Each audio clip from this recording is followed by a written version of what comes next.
Okay, this is my first try at doing a vtube model. As you can see, it's not perfect. When I blink my eyes, it does work.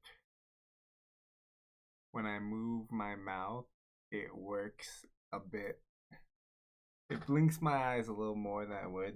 And as you can see, when I move my head, it only kind of rotates it. It's having trouble keeping up.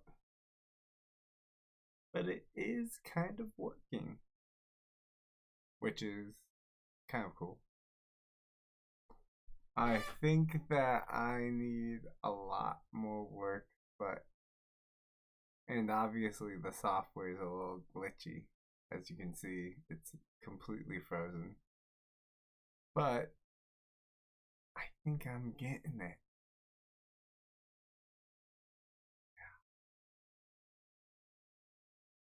Also, I think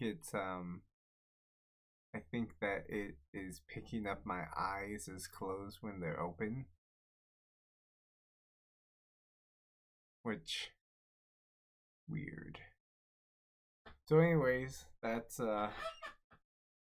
this is pretty close to something.